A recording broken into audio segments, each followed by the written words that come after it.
Imagine that. Countertops actually are going to have to be pushed up by the big cabinet.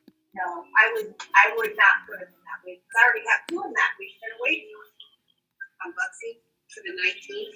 So it would be, boy, I don't know, another.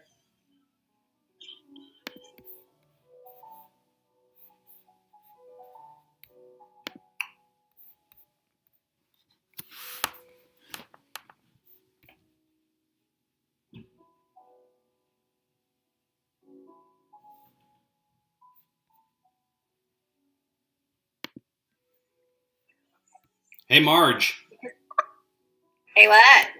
Do you want to be my my person to let me know if my screen's showing what I want it to show?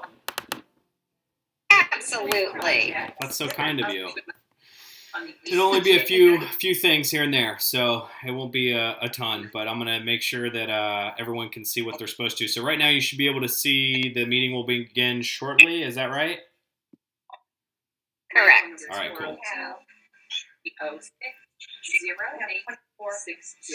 All right, so anybody that can hear me on this call, if there's someone in your location that you think should be on the call, go ahead and send them a link or anything like that, forward them the message. But we're going to go ahead and get started here in a minute.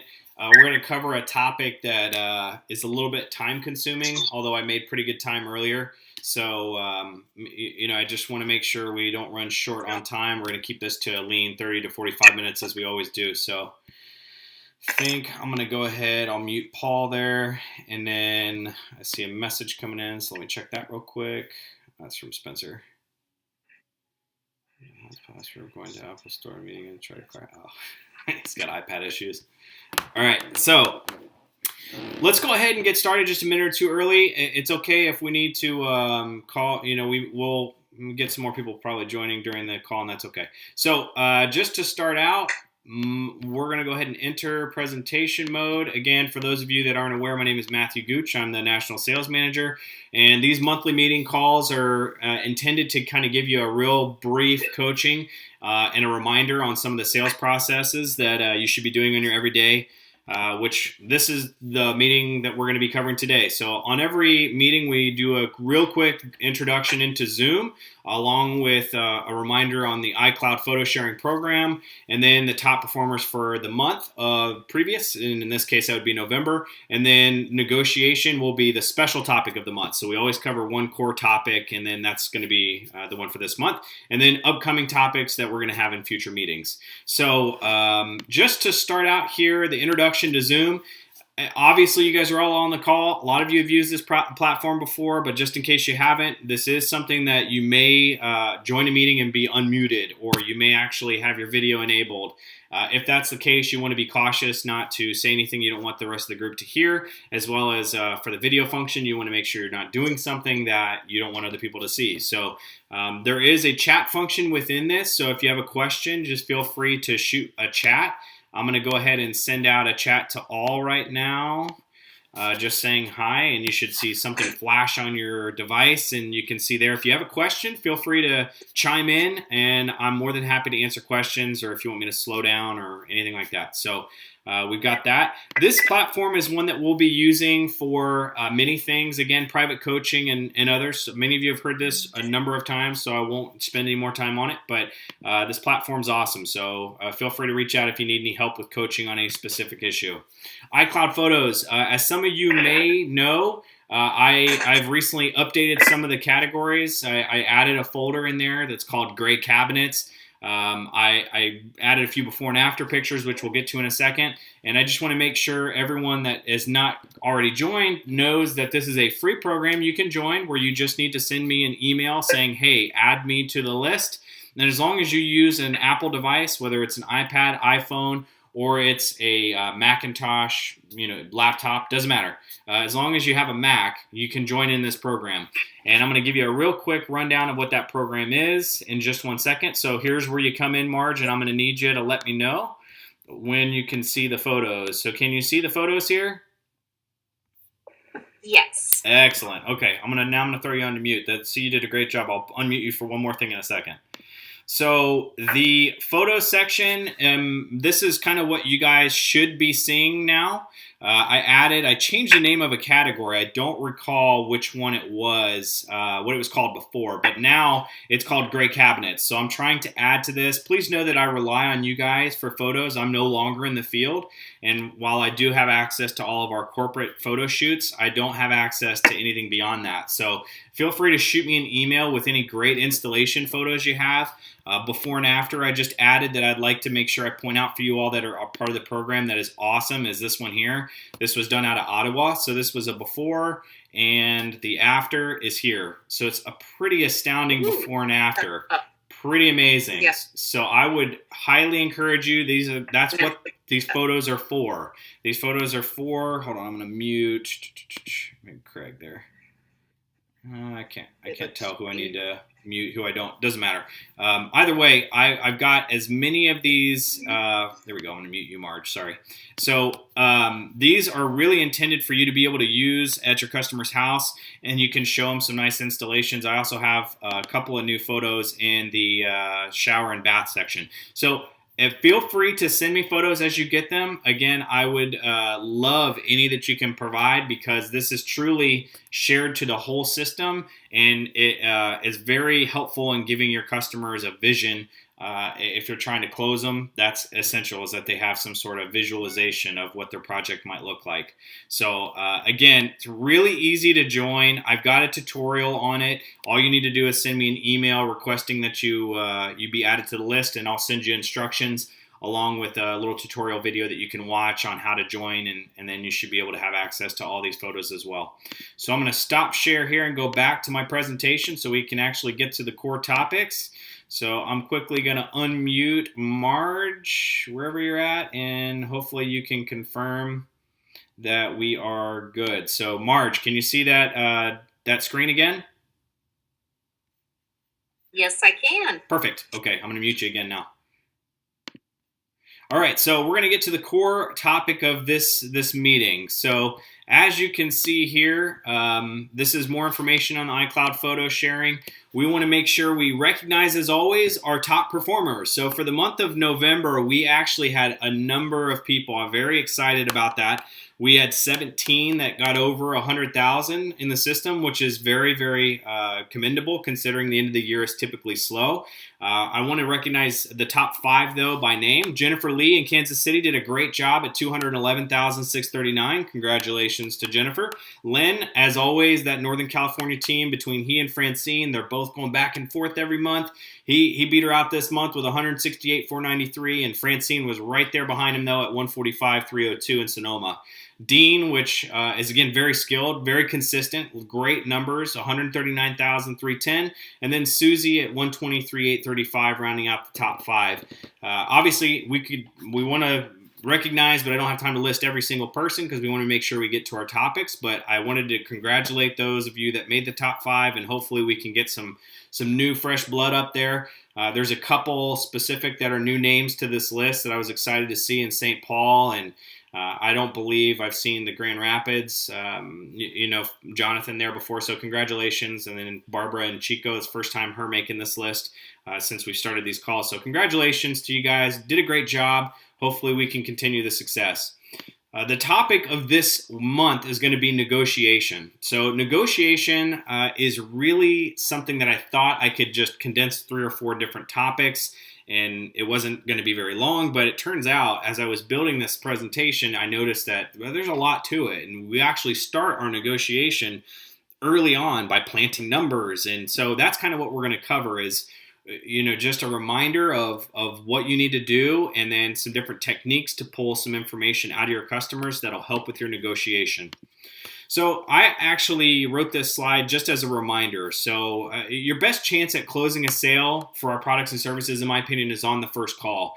There are some exceptions to that with large projects and one-leggers. Again, my idea is that you don't even really leave price for one-legger. I know that that's not shared amongst the whole system, but I always recommend rescheduling a one-legged appointment. But for large projects, it's sometimes more of a two-touch approach. You're going to need to set a follow-up appointment because it's just too much to cover in a 2-hour block. or an hour and a half block. So that's not to say you don't go after ones that you feel like you have potential to do, but overall, we're talking about your one call close opportunities like your kitchen backsplash, maybe a side vanity, something like that, cabinets. But you don't want to leave the house without doing everything that you can to close that sale, because our statistics indicate that once you leave that house, you're far less likely to speak to the customer in a meaningful way again. You may be able to get them on the phone, but that doesn't mean you have a real chance at closing them. So you really want to negotiate, do whatever you can to try and build up the value and get that thing closed on a first appointment.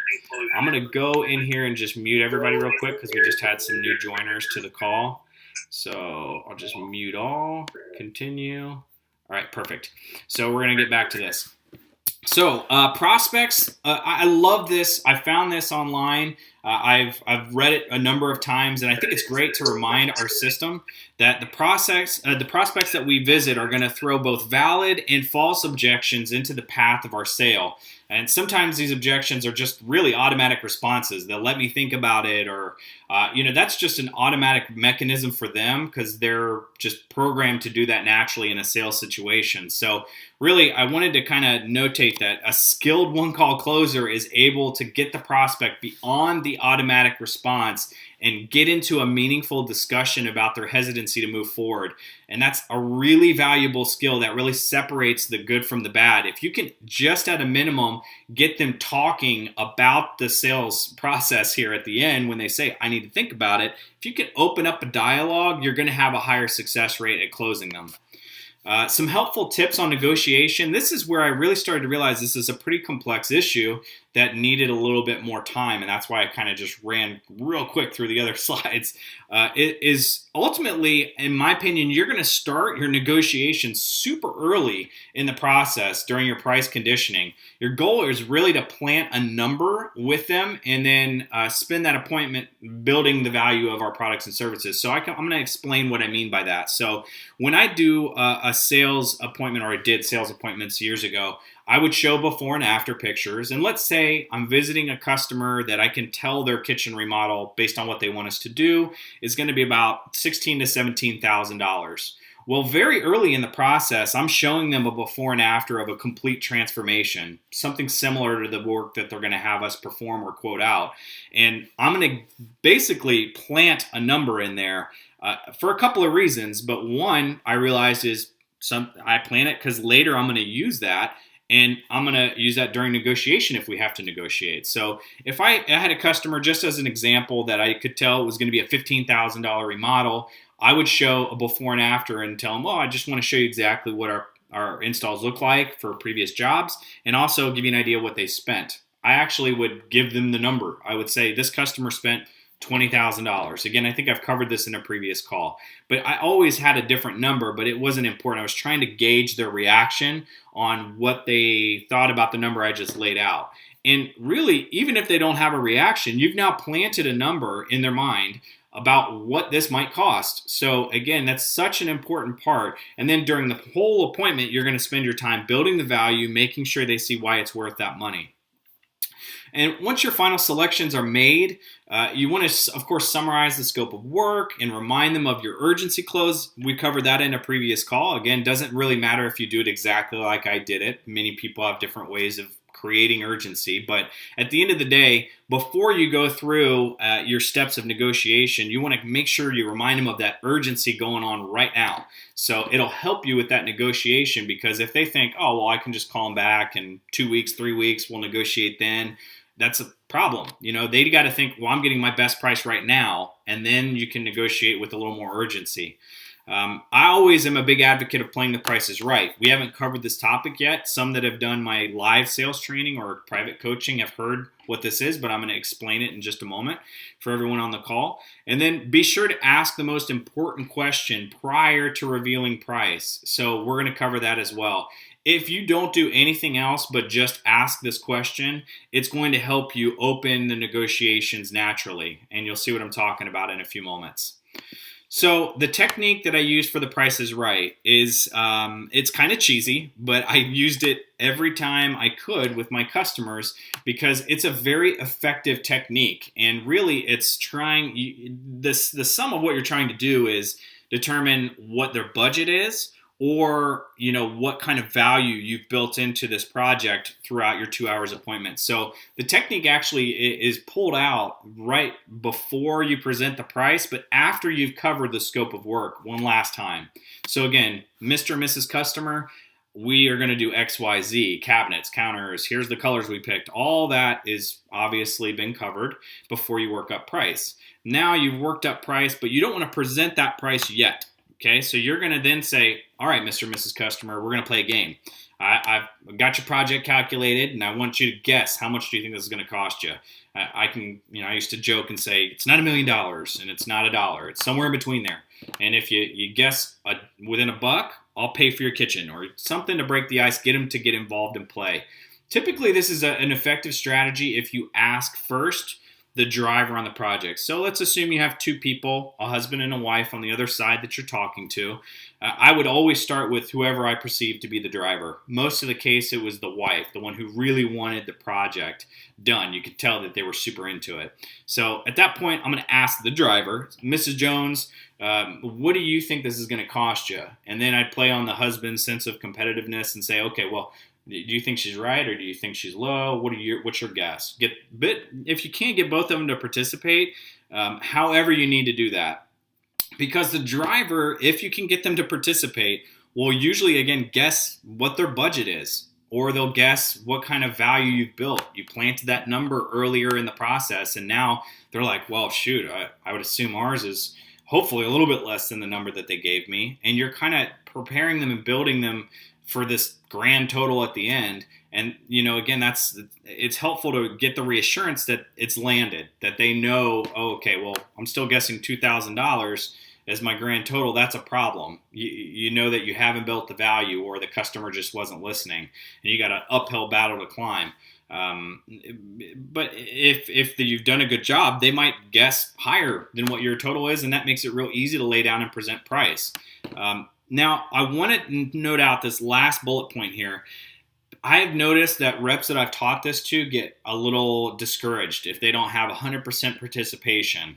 And they assume that I had some magical powers when I was a sales rep that I could get everyone to communicate and participate in this and I could get exactly all the information. That's not the case. So I want to point out that if you ask this 100% of the time, you may get 70 to 80% of people that will actually have fun and participate with you. And you're not going to get everybody, but that doesn't mean you don't ask. Don't abandon the technique the first time someone doesn't play the game with you, because this really helps close a sale at the end if you can get them to guess a number and it's less than what you're right at what your number is. That's huge. Then you can lay out price and explain, hey, this is, you were right on the money, and it's real easy for them to move forward. The most important question, though, so let's say you've done the Price is Right game. Even if you don't want to do the Price is Right game, this question, if you just ask this, it will help you tremendously, which is, other than price or payment, is there any reason that you wouldn't move forward with our company to do your project? So if you need to write this down, write it down, because it's a very powerful question to ask. Because you're really just trying to, okay, there's no issue with the design. Are you Mr. or Mrs. Customer? You love the colors. You love what we designed for your layout. Your backsplash is great. Everything's good. So other than price, which I know we haven't covered yet, or payment, is there any reason that you wouldn't feel comfortable with our company to do your project, or you wouldn't want to move forward with our company to do your project? So if you ask that and you get a, yeah, that's it, just price is really going to hold us up, it's going to be key. Because then you present that price, and if they say, I need to think about it, or something like that, you've got an easy thing to just start the negotiation, start the conversation. So really, that's the next slide we're going to cover, the initiation of negotiation. So if a customer says after you've presented price, well, I need to think about it, or you're my first of 3 bids, or, now we know what we need to save for this project. I mean, we've all heard the same exact things out of our appointments. It's nothing new. I typically opened up negotiation at that point when I would say something like, I've done this for a long time. And when I hear someone say that phrase, didn't matter which phrase they said, which excuse, I just always said, well, when I hear someone say that, it always means the same thing. And the price is red lighting the project. So you also just told me that other than price or payment, there was nothing holding you back from working with us. So rather than just walk away from this project that we've worked so hard to create together, let's discuss What do we need to do to greenlight this project? Mr. and Mrs. Customer, with our little game with the Price is Right, you guessed a total price of, I use generic numbers here, $6,000, and we're sitting here at $7,500. So if we're able to get closer to that guess that you had before, is that going to greenlight the project? Is that going to help us move forward? You just, again, opening a dialogue is key. Once you can have them admit, all right, really it is price, because usually that's what it is. And you can really get over that hurdle and, okay, now I've gotten rid of that automatic response. So now we can get on to what is the real issue here, and we can get over it. So there's some different ways that you can work around this once you've started negotiation to really kind of make sure everything's buttoned up. But really, you got to get them talking. So next slide here, once you get a green light price. So I kind of skipped ahead in the process because I was concerned about this taking too much time. I really want to spend a second and talk about different ways that you can get this thing nailed down to a green light price. So when I would actually talk to a customer and I got the conversation going, actually let me see if I can back up. There we go. If I got the conversation going using this initiating negotiation, I knew I was golden, or at least I had a shot now. Instead of just walking out the door and being done, I at least had an opportunity again to try and close this thing down. So I would basically go through and say, we can, of course, start out by removing some items from your project. If you've had a beveled edge and we can save you some money and we can lower the project total by just changing a small feature like that could help. So the takeaway is sometimes a helpful thing for you to do. You of course don't want to go into too much of redesign or changing the scope of work, because that's not really going to make them happy, and it's not going to be very effective. But I would tell them things like, really, there are ways for you to lower your cost beyond just changing and getting rid of your sink or this, that, and the other. Although the sink is something that typically adds to the expense that people aren't budgeting for, that's something that we can still work around your budget and get you everything that you want. So let's just talk about where do we need to be. So again, your total price that you guessed, I'm going to use these numbers, $6,000, $7,500 being what we're at right now. So, let's talk. Can you meet me in the middle somewhere without changing anything? Or if not, what do we need to, let's see where we need to be. What's your tolerance? Sorry, I got a chat here. I want to make sure you'll be able to send me these slides. Oh yeah, Spencer, I will be able to send you the slides. So Spencer just asked if these slides were available. Anybody that wants this PowerPoint presentation, just shoot me a message and I'll send a PDF to you when we're done with our calls. So again, we're going to go back into this. So really, you have to start with that $6,000. You got a $1,500 difference there in this example. So if they're not going to remove anything, that's going to be a challenge. That's a big number to go over, but it's not impossible. You can start by saying, hey, we can finance some of that difference. Maybe we can work out something with my owner, or, if you're an owner selling, then my business partner, maybe we can work something out. By that, I mean, can we take some pictures of your installation that'll help us with marketing for future jobs? Will you sign off on that?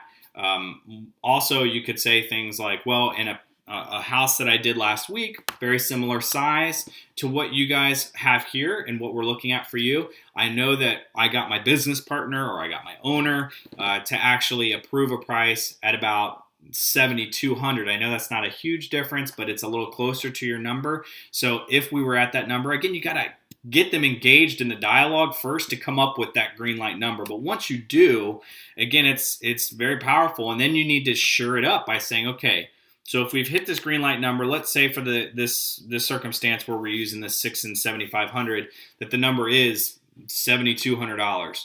You have to reassure them and say, hey, listen, okay, so if we can get it at $7,200, which I'm not 100% sure, I have to confirm with my owner or my business partner, are we going to be good to take some pictures of your install? You realize we have to move forward right now in order to get that price. You have to reassure the customer that we're all on the same page. You can't just have them negotiating and then at the end say, okay, well, great, we'll get back to you. You don't want to hear that.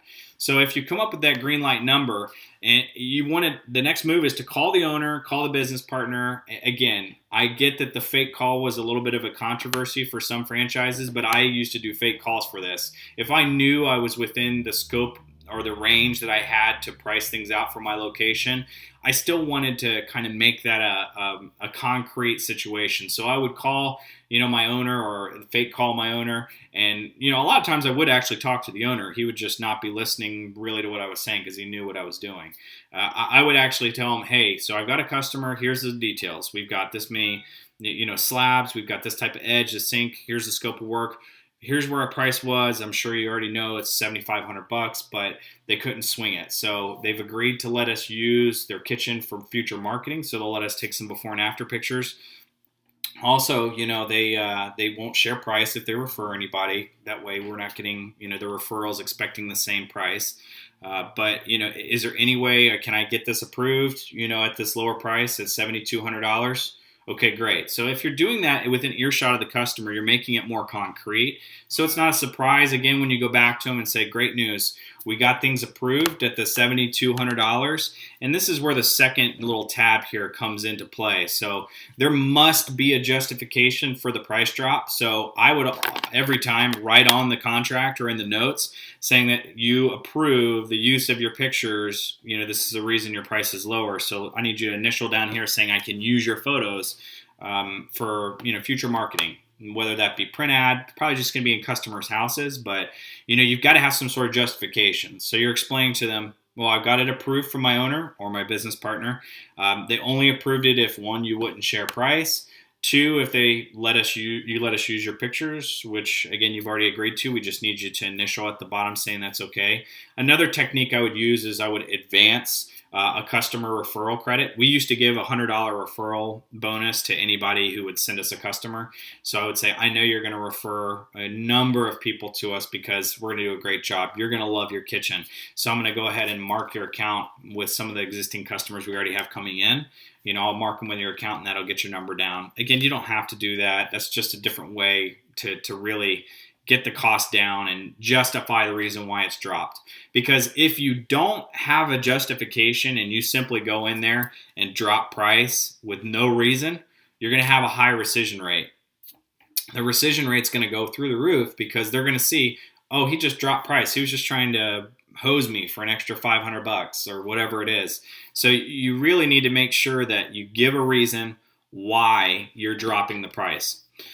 You also want to spend additional time on the cool down process for the jobs. You got to keep in mind they're already hesitant to sign, whether that's just, again, their automatic response or it's, legit concern that you're having to overcome an objection on, usually price. But if you don't spend extra time on cooling down with the customer, and again, for those of you that are new to the industry, the cool down is, again, just what you're doing as soon as they've signed, yes, I'm moving forward. Here's my check. Here's filling out the paperwork. You need to reassure them it's going to look awesome. It's going to look great. Make them feel good about it. You really don't want to just take the check and run, basically. That's kind of the idea. It's the same thing as the warm-up, cooling down, talking about things other than just the project and reminding them of all the beauty that they're about to see for their ugly pink countertops going away, whatever it is. You're trying to get them excited again and cool them down, not just walk away as soon as you get the check. Now, the other thing you want to do is schedule them as soon as possible. Obviously, when you negotiate with someone and you've had that initial hesitation, if your office takes 2 weeks or 3 days or 5 days even to get them on the schedule or call them to schedule, that is typically an issue. And I almost, if it was during business hours, would add that to my reasons to get the price down. So part of my justification on dropping price, I would say, okay, well, part of the conditions in us dropping the price is that we need to go ahead and call and get you on the schedule. Doesn't mean you have to schedule next week. It just means let's get you on the schedule. It's still going to be whatever works for your calendar. I'm not going to rush it, but let's call them right now and let's go ahead and get your template scheduled and your install. Because again, you don't want to leave them out there hanging with an additional couple of days. You want something concrete. So again, this is just a brief rundown. It's hard to cover all this information in such a short amount of time. We've only been on this call for right around 30 minutes, which I try to keep it to 30 to 45. So if you think you want to go over some of this in more detail, feel free to shoot me an email or a text or whatever, and I'll be happy to set up a private coaching session with you where we won't have time restrictions and we can really dive into this process in more detail. So some upcoming topics that we have, again, we're going to do warm-up and transitions. Warm-up and transitions are important, again, and even though they come naturally to some of us, they don't come naturally to everybody. So we're going to cover that for a topic. Porch lighting, understanding what the heck is a porch light and what are the right situations to use it in and how do I do it effectively. Setting the proper customer expectations, making sure you're not overselling something, which will, again, if you do that, affect your referral rate down the road. How to upsell backsplash from a low to a high backsplash, which, again, I'd love to have some guest speakers on. We have plenty of very talented people in our system that are very skilled at doing it other than just myself, so they can share their tactics and techniques. My customers don't like glass for backsplash. Again, we'll cover that one eventually. Getting the customer to select one color as opposed to multiples. The agenda, one-leggers, price conditioning, cabinets, and bathrooms. We're going to try to hit as many of these bad boys as possible, and I'm happy to add additional topics as people see the need for it. Really, that's all of this month's. I'm trying to see who's on the call here. We got some new folks and some folks that have been around for a while. Francine, she's the superstar up north. So again, she's always on the list. I'd love to get all these talented folks that have been in our system for some time and have really great numbers, really kind of come with me and join in on one of these calls. Just so they can share their success and it's not just me yammering on over and over and over again. I know everybody loves the sound of my voice, but I'm sure you guys would like to have at least someone else in the mix sometimes. So, Francine, this is directly to you. If you're open to it, shoot me an email or a call, or maybe I'll communicate with Cynthia and we can set something up. That way we can get a different take on what you do and how you are so successful up in your area. With that said, folks, there's really not much more to cover. So if anyone has any last minute things, feel free to type it into the chat box, or you can email me later if you'd like. But other than that, we're good to go. So everybody, I really appreciate you spending your time with me today, and I'm sure we won't speak again before the holidays. So happy holidays, and we'll see you in January. Everybody have a great December.